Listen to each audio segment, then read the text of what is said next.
నమస్కారం. ETV life ఆధ్యాత్మిక channel తీర్థయాత్ర కార్యక్రమానికి స్వాగతం. గిరి శిఖర శిలా తోరణాలతో నిత్యం వర్ధిల్లుతున్న సత్యశోభితుడు శ్రీ వెంకటేశ్వరుడు.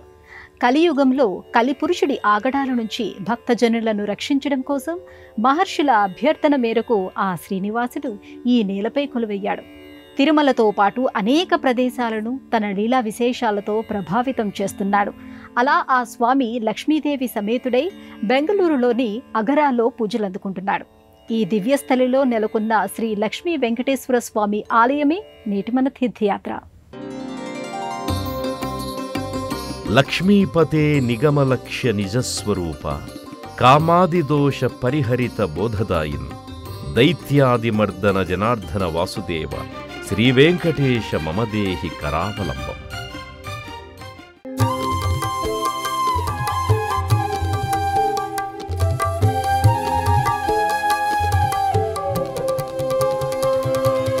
సుప్రభాత వేళలోన వెలిగే ఆ కాంతిలోన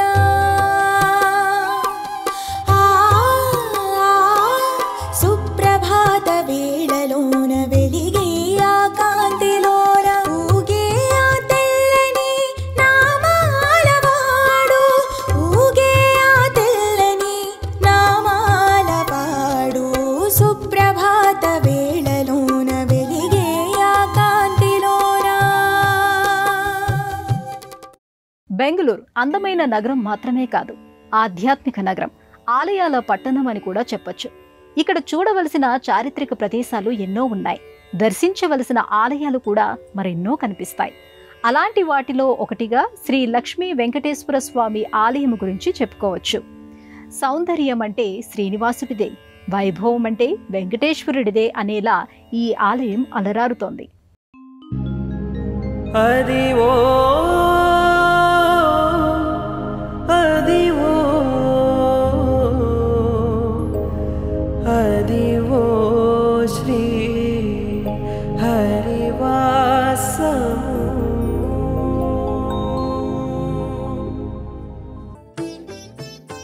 నారాయణుడు చెంతనుండడం వల్లనే లక్ష్మీదేవికి ఆ తేజస్సు.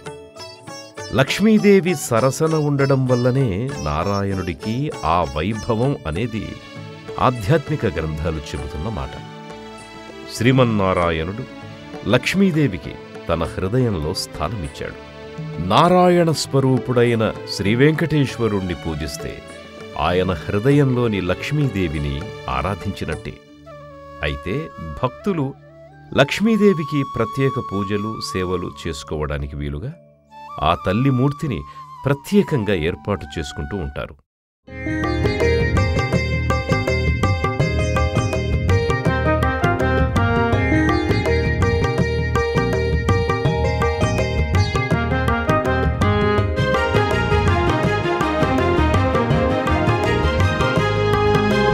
అదివో అల్లదివో శ్రీహరివాసము అదివో అల్లదివో శ్రీహరివాసము 10,000 శేషుల పడగలమయము అదివో అల్లదివో శ్రీహరివాసము 10,000 శేషుల పడగలమయము అదివో అల్లదివో శ్రీహరివాసము.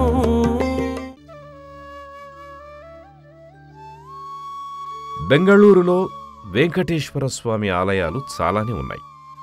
వాటిలో అగరలోని లక్ష్మీ వెంకటేశ్వర స్వామి ఆలయం నిర్మాణం పరంగా, సౌందర్యం ఉట్టిపడే మూలమూర్తుల పరంగా, చారిత్రక పరంగా, వైభవం పరంగా తన ప్రత్యేకతను చాటుకుంటోంది. 5 అంతస్తుల రాజగోపురాన్ని కలిగిన ఈ ఆలయం 400 ఏళ్ల నాటి చరిత్రను మన కనుల ముందుంచుతోంది. రాజగోపురానికి ఇరువైపులా జయ విజయులుంటారు. గోపురాన్ని దాటుకుని వెళ్లగానే ఎదురుగా ప్రధానమైన ఆలయం, దాని ముఖద్వారానికి ఎదురుగా రాతి ధ్వజస్తంభం కనిపిస్తాయి. ప్రధానమైన ఆలయం దిశగా అడుగులు వేస్తూ ఉంటే ఇరువైపులా ఆలయానికి సంబంధించిన ఇతర నిర్మాణాలు కనిపిస్తాయి. పునరుద్ధరణ కారణంగా ఇది నవీన ఆలయంగా అనిపించినప్పటికీ రాతి ధ్వజస్తంభం, పొడవైన ప్రాకారాలు, ఎత్తైన స్తంభాలు ప్రాచీనతను ప్రతిబింబిస్తుంటాయి. ముఖమంటపం, మధ్యమంటపం, అంతరాళం, గర్భాలయం కలిగిన ఆలయమిది. పొడవైన ప్రాకారాలు కలిగిన ఆలయం విశాలమైన ప్రదక్షిణ మార్గంతో కనిపిస్తుంది. ముఖమండపం నుండే గర్భాలయంలోని మూలమూర్తులను దర్శించుకోవచ్చు. అటు ప్రాచీనతను, ఇటు ఆధునికతను కలిగిన ఈ ఆలయం ఒక చిత్రమైన అనుభూతిని కలిగిస్తుంది.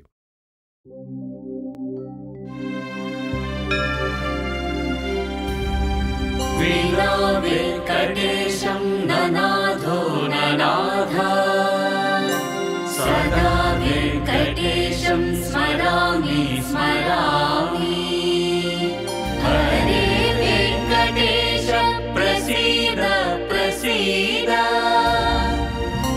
ప్రియం వెంకటేశ ప్రయచ్ఛ ప్రయచ్ఛ.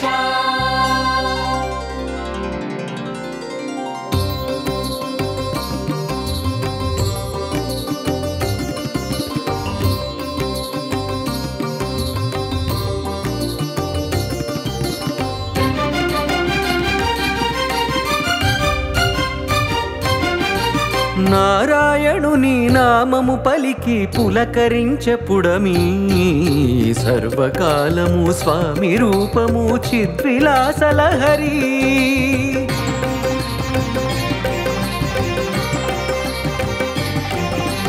జన్మము పొందిన మర్మము తెలిసే నిన్ను చూసినాక, దేహమున్నది ప్రాణమున్నది తలచుకొందుకేగా. ఓం నమో వెంకటేశాయ, ఓం నమో తిరుమలేశాయ, ఓం నమో శ్రీనివాసాయ, ఓం నమో చిద్విలాసాయ.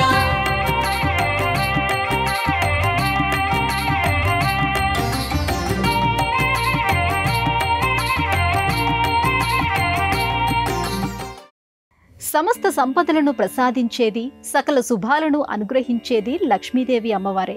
ఇంద్రాది దేవతలు సైతం ఆ తల్లి చూపు సోకితే చాలని భావిస్తూ ఉంటారు. అలాంటి లక్ష్మీదేవి స్వామివారి ఇల్లాలు. అలాంటప్పుడు ఆ స్వామికి దేనికి లోటు ఉంటుంది? లోకాలకు వైభవాన్ని తీసుకురాగల ఆ తల్లి ఆయన హృదయాన్ని నివాసంగా చేసుకోవటం చూస్తే ఆ స్వామి లీలా విశేషం ఏమని చెప్పగలం? వైకుంఠంలో లక్ష్మీనారాయణుల వైభవాన్ని గురించిన పురాణాలు చాలానే ఉన్నాయి. ఒకసారి లక్ష్మీదేవి చిన్నబుచ్చుకుంటుంది. స్వామివారి హృదయస్థానంలో ఉన్న తనకు అవమానం జరిగిందని ఆవేదన చెందుతుంది. ఈ విషయంలో స్వామివారు ఉదాసీనంగా వ్యవహరించడాన్ని భరించలేక భూలోకానికి వెళ్ళిపోతుంది. అక్కడ పద్మావతీదేవి పేరుతో రోజులు గడుపుతుంటుంది. అలిగి వెళ్ళిపోయిన అర్ధాంగిని వెతుక్కుంటూ స్వామివారు భూలోకానికి వస్తారు. భూలోకానికి చేరుకున్న స్వామి శ్రీనివాసుడిగా ఇక్కడి ప్రకృతికి పరిచయమవుతాడు. నారాయణవనంలో అమ్మవారిని చూసి తన లీలా విశేషాలతో తిరిగి అమ్మవారిని తన జీవితంలోకి తెచ్చుకుంటాడు. ఇలా స్వామివారు అమ్మవారు తిరిగి ఒక్కటయ్యే కథనం ఎంతో అద్భుతంగా, ఆసక్తికరంగా అనిపిస్తుంది. వారిద్దరూ ఒకరిని విడిచి ఒకరుండలేరు అనే విషయం ఇక్కడే అర్థమైపోతుంది. అందువల్లనే స్వామివారు ఎక్కడుంటే అమ్మవారు కూడా అక్కడే కొలువై ఉంటారు. ఇక అమ్మవారు ఎక్కడైనా ఉండాలనుకుంటే ఆమె కంటే ముందుగానే స్వామివారు అక్కడికి చేరిపోతుంటారు.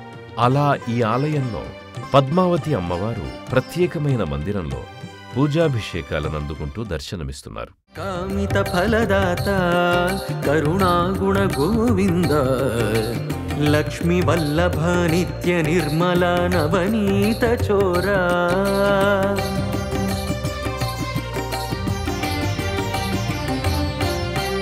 వజ్రము మకుటధర మా హృదయము నేలుదొరా.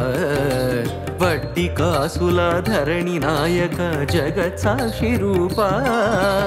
ఏడు కొండలైనా మరి పేద గుండెనైనా స్థిర నివాసి నువ్వే మాకు నిత్య శుభము నీవే. ఏడు కొండలైనా మరి పేద గుండెనైనా స్థిర నివాసి నువ్వే మాకు నిత్య శుభము నీవే.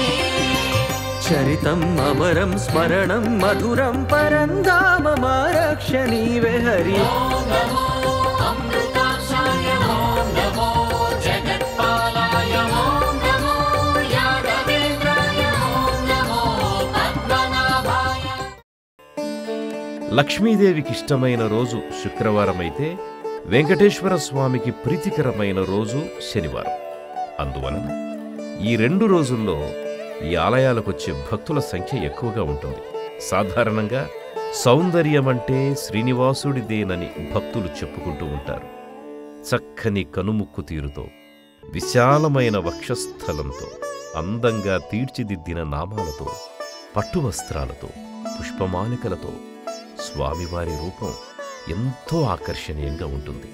అందువల్లనే అన్నమయ్య ఆ స్వామిని జగన్మోహనాకార అంటూ కీర్తించాడు. స్వామివారి శంఖచక్రాలకు ఎంతో విశిష్టతలు ఉన్నాయి. లోక కళ్యాణం కోసం స్వామివారు తీసుకునే నిర్ణయాల్లో శంఖచక్రాలు ముఖ్యమైన పాత్రను పోషిస్తాయి. అందుకు సంబంధించిన లీలా విశేషాలు మనకు పురాణాల్లో ఎన్నో దర్శనమిస్తాయి. శంఖచక్రాలను ధరించిన నిండైన స్వామివారి రూపాన్నే భక్తులు ఎక్కువగా ఇష్టపడతారు. అలాంటి శంఖు చక్రాలను ధరించి స్వామివారు ఇక్కడ దర్శనమిస్తున్నారు. సింగపు నడుమువాడు సింగారాల విభుడు, బంగారపు భానుదేవుడు మంగాధవుడు, అంగాంగ శోభనుడు అంగనామోహనుడు, అంగాంగ శోభనుడు అంగనామోహనుడు, శృంగార ప్రియుడు శ్రీరంగనాథుడు. సింగపు నడుమువాడు సింగారాల విభుడు, బంగారపు భానుదేవుడు మంగాధవుడు, బంగారపు భానుదేవుడు మంగాధవుడు. అగ్గర శ్రీ వెంకటేశ్వర స్వామి ఆలయం గురించి చెప్పుకోవాలంటే ముందుగా ఇక్కడ స్వామివారికి జరిగే అలంకారం గురించి ప్రత్యేకంగా చెప్పుకోవాలి. స్వామివారిని అలంకరించే విషయంలో ఇక్కడ ఎంతో శ్రద్ధ పెడతారు. తులసితో పాటు వివిధ రకాల పూలమాలికలతో స్వామివారిని అద్భుతంగా అలంకరిస్తారు. నిండైన స్వామివారి రూపం కనులకు పండుగ చేయడం అందరికీ అనుభవంలోకొచ్చే విషయమే. శ్రీ మహావిష్ణువు సరసన శ్రీదేవి భూదేవి అమ్మవారులు కొలువై ఉంటారు. ఆ నారాయణుడే ఇళ్లకు దిగివచ్చిన వెంకటేశ్వరుడు. అందువలన స్వామివారి ఆలయాలలో శ్రీదేవి భూదేవి అమ్మవారులు లేకపోవడం అంటూ జరగదు. కొన్ని ఆలయాలలో అమ్మవార్లు ప్రత్యేకమైన మందిరాలలో కొలువుదీరి ఉంటే మరికొన్ని ఆలయాలలో స్వామివారి సన్నిధిలోనే దర్శనమిస్తూ ఉంటారు, అనుగ్రహిస్తూ ఉంటారు. స్వామివారి సరసన ఇరుదేవేరులు కళకళలాడుతూ కనిపిస్తారు. కుదురైన కిరీటాలతో, పట్టు వస్త్రాలతో, పూలమాలికలను, ఆభరణాలను ధరించి దర్శనమిస్తున్నారు. ప్రతి మంగళ శుక్రవారాల్లో కుంకుమ పూజలందుకునే అమ్మవారు స్వామివారితో పాటు విశేషమైన సేవల్లో, ఉత్సవాల్లో పాల్గొంటారు. తమ పాదాలను ఆశ్రయించిన భక్తులకు సిరి సంపదలను, సుఖ సంతోషాలను ప్రసాదిస్తారు. పాంచరాత్రాగమం ప్రకారం ఇక్కడ స్వామివారికి కైంకర్యాలు జరుగుతుంటాయి. ముక్కోటి ఏకాదశి, ఉగాది, రథ సప్తమి మొదలైన పర్వదినాల్లో ప్రత్యేకమైన పూజలు జరుగుతాయి. స్వామివారు లక్ష్మీదేవి సమేతుడై ఉండడం వలన భక్తులు ఆర్థికపరమైన ఇబ్బందులు తొలగిపోయి సుఖంగా ఉంటారు. ఆదాయ మార్గాలు కూడా పెరుగుతాయని విశ్వసిస్తారు. స్వామివారి దర్శనం చేసుకున్న భక్తులు తదనంతరం పద్మావతి అమ్మవారి సన్నిధికి చేరుకుంటారు. ఆ తల్లికి అంకితభావంతో నమస్కరించుకుని ఆశీస్సులు అందుకుంటారు. చక్కని కనుముక్కు తీరుతో, తళుక్కున మెరిసే ముక్కెరతో అమ్మవారి మోము చంద్రబింబమై వెలుగుతుంది. ఆ చల్లని తల్లి దర్శన భాగ్యం వలన సౌభాగ్య సిద్ధి కలుగుతుందని భక్తులు బలంగా నమ్ముతారు. ఆ తల్లి చరణాల సన్నిధిలో వాలిపోతారు. మగనితో కూడి మంగళ స్నానము చేయు అంగన నీవు, మగనితో కూడి మంగళ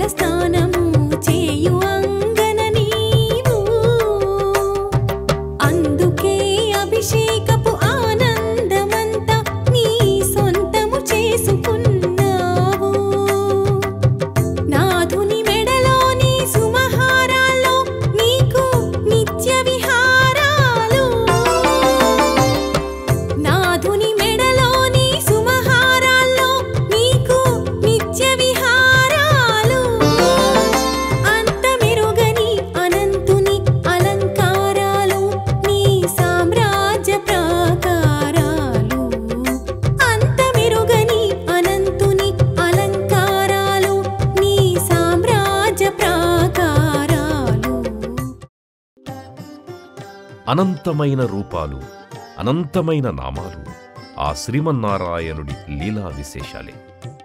ఆదివిష్ణువే అనంత పద్మనాభుడై అనేక ప్రదేశాలలో ఆవిర్భవించినాడు. ఆద్యంతాలు లేనివాడు, నాభియందు పద్మాన్ని కలిగినవాడు అనంత పద్మనాభుడు. స్వామివారి నాభియందు కలిగిన పద్మంలో బ్రహ్మదేవుడు సృష్టి రచన కొనసాగిస్తూ ఉంటాడు. శ్రీదేవి, భూదేవి స్వామివారి సన్నిధిలోనే కొలువై ఉంటారు. అలాంటి ఒక దృశ్యం ఇక్కడి మందిరంలో మనకు కనిపిస్తుంది. అనంత పద్మనాభుడు అనంత శయనమూర్తి. అందువలన ఆయన విగ్రహ పరిమాణం కాస్త భారీగానే ఉంటుంది. అందువలన ఉపాలయంలో అనంత పద్మనాభస్వామి కొలువై ఉండడం చాలా అరుదుగా కనిపిస్తుంది. అలాంటి ఆలయాల జాబితాలో ఈ ఆలయం కూడా ఒకటిగా కనిపిస్తుంది. ప్రతి మందిరం దగ్గర నిత్య పూజలు నిర్వహిస్తుంటారు. ఆయా దేవీ దేవతలకు సంబంధించిన పుణ్యతిథుల్లో ప్రత్యేక పూజలను నిర్వహిస్తారు. ప్రధానమైన ఆలయాన్ని దర్శించిన భక్తులు ఉపాలయాలకు నమస్కరిస్తూ వెళతారు. ఈ దేవస్థానం 500 సంవత్సరాల పాత చరిత్ర కలిగినది. ఇక్కడ ముందు బేటరాయ స్వామి మరియు లక్ష్మి అనే మూల దేవుళ్ళు ఉన్నారు. దాని తర్వాత ఇక్కడ శ్రీ లక్ష్మీ వెంకటేశ్వర స్వామి, శ్రీదేవి, భూదేవి విగ్రహాలు ప్రతిష్టాపన చేసినారు. ఈ విగ్రహాలు ప్రతిష్టాపన చేసి 350 సంవత్సరాలైంది. దాని తర్వాత ఒక 20 సంవత్సరాలకు ముందు పద్మావతి అమ్మవారిని కూడా ప్రతిష్ట చేసినారు. ఇది కృష్ణదేవుల కాలం నుంచి ఉండేటువంటి దేవస్థానం. తిరుమల వెంకటేశ పదముల శ్రీనివాస ఇహ పరదాయకాయ పలుకుమయ దశముఖ వెంకటేశ రఘుకుల శ్రీనివాస శ్రిత పరిపాలకాయ తెలుపుమయ ఎల్లవేళ నిన్ను ఎన్ని వేల పదనామ కీర్తనలు శ్రీనివాస ఎంత వేడి నిన్ను ఎన్ని మారులుగా పూజ కార్యములు వెంకటేశ విజయము మాకు సల్పి కరుణించినావయా వరములు మాకు ఇచ్చి తీరాలి వెంకటేశ పాప విమోచన గోవింద దుష్ట సంహార గోవింద దురిత నివారణ గోవింద కష్ట నివారణ గోవింద గోవింద గోవింద గోవింద గోవింద. శ్రీ లక్ష్మీ వెంకటేశ్వర స్వామి ఆలయానికి అత్యంత సమీపంలోనే శ్రీ సీతారామ భక్త హనుమంత, రాధా రుక్మిణి సమేత శ్రీకృష్ణుడి ఆలయం కనిపిస్తుంది. ఒకే ఆలయములో ఒక మందిరములో సీతారామ లక్ష్మణులు, ఒక మందిరములో హనుమంతుడు, మరో మందిరములో రాధా రుక్మిణి సమేత శ్రీకృష్ణుడు దర్శనమిస్తూ ఉంటారు. సీతారామ లక్ష్మణులు ఈ లోకానికి ఆదర్శాన్ని పరిచయం చేసిన ఆదర్శమూర్తులు. అసాధారణమైన తమ వ్యక్తిత్వంతో వారు యుగయుగాలను ప్రభావితం చేశారు, ప్రజల గుండెల్లో నిలిచారు. అలాంటి సీతారామ లక్ష్మణులు ఇక్కడి ఆలయంలో పూజాభిషేకాలను అందుకుంటూ ఉంటారు. ఒక భక్తుడు ఈ ఆలయాన్ని నిర్మించినట్టుగా చరిత్ర చెబుతోంది. ఇక్కడి గర్భాలయ మూర్తులను చూస్తేనే ఈ ఆలయం ఎంతటి ప్రాచీనమైనదనేది అర్థమవుతుంది. కంజాత పత్రాయుత లోచనాయ కర్ణావతం సోజ్వల కుండలాయ కారుణ్యపాత్రాయ సువంశజాయ నమోస్తు రామాయ సలక్షణాయ అంటూ భక్తులు స్వామిని కీర్తిస్తారు. హనుమంతుడు చిరంజీవి, సప్త చిరంజీవులలో ఒకరు. కృతయుగంలో, రామావతారంలో, ద్వాపరయుగంలోనూ, కృష్ణావతార సమయంలోనూ ఆయన తన ప్రభావాన్ని చూపుతాడు. అలాంటి హనుమంతుడు ఇటు రామాలయానికి అటు కృష్ణాలయానికి సన్నిధిలో కొలువై ఉండడం విశేషంగా అనిపిస్తుంది. అలాంటి హనుమంతుడిని భక్తులు అంకిత భావంతో అర్చిస్తుంటారు. ఇదే సన్నిధానంలో రాధా రుక్మిణీ సమేత కృష్ణాలయం ఉంది. సాధారణంగా రాధా సమేత కృష్ణుడు, రుక్మిణీ సత్యభామ సమేత కృష్ణుడు మనకు ఆయా క్షేత్రాల్లో అగుపిస్తాడు. కాని అందుకు భిన్నంగా మనకి ఈ క్షేత్రంలో రాధా రుక్మిణీ సమేత కృష్ణాలయం దర్శనమిస్తుంది. ప్రేమతత్వానికి రాధ ప్రతీకగా కనిపిస్తే, భక్తితత్వానికి రుక్మిణీదేవి నిదర్శనంగా నిలుస్తుంది. అలాంటి అమ్మవార్లతో కలిసి ఇక్కడి వేణుగోపాలుడు వేలవరాలను కురిపిస్తుంటాడు. ఇలా సీతారామ లక్ష్మణులు, రాధా రుక్మిణీ సమేత కృష్ణుడు, హనుమంతుడు కొలువైన ఈ ఆలయంలో ఆయా దేవతలకు సంబంధించిన పర్వదినాలను విశేషంగా జరుపుతారు. ఆ సమయంలో ఈ ఆలయానికి భక్తుల తాకిడి ఎక్కువగా ఉంటుంది.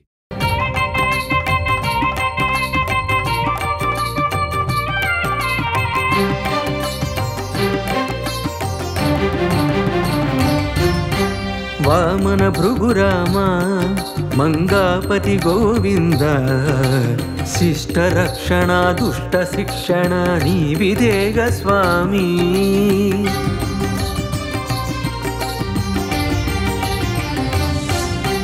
కోరిన వరములనే మరి తీర్చడి దైవముగా శ్రీనివాసుడా వెంకటేశుడా మాకు నువ్వే దారి.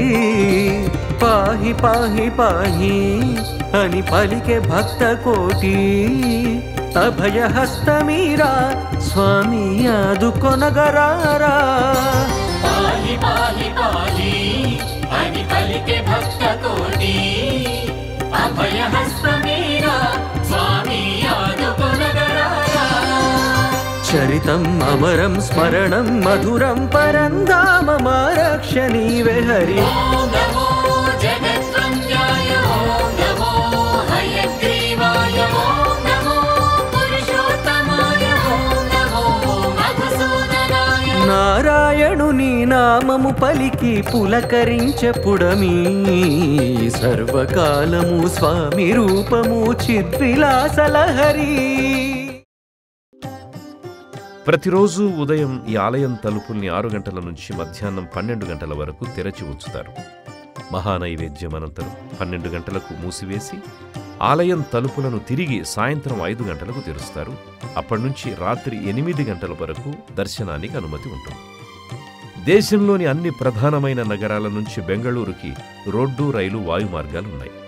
బెంగళూరు నుంచి అగరలోని ఈ ఆలయాలకు స్థానిక వాహనాల్లో చేరుకోవచ్చు. ఆధ్యాత్మిక సాధన ఆలయాల కారణంగా మరింత పటిష్టమవుతుంది. ఆలయాల దర్శనం ఆధ్యాత్మిక ప్రయాణానికి ఎంతగానో దోహదపడుతుంది. అలాంటి ఆలయాలను నేటి తీర్థయాత్రలో తిలకించారు కదా. మరో ఆలయ సందర్శనముతో మళ్ళీ కలుసుకుందాం. నమస్కారం.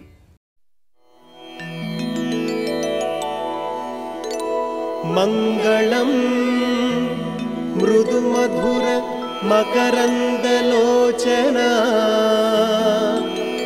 మంగళం మహనీయ సుగుణ సదన మంగళం మహోన్నత సౌందర్యవదన మంగళం మాధవ ముకుంద గోవింద మధుసూదన మంగళం మంగళం నీకు జయ మంగళం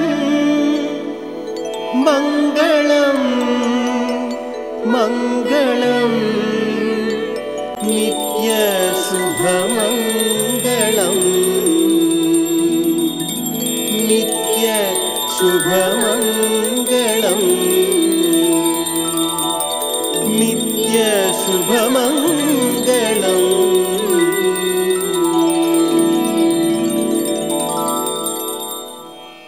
ఈ కార్యక్రమాన్ని తిరిగి చూడాలనుకుంటే www.youtube.com/@ETV Life Spiritual లో చూడవచ్చు.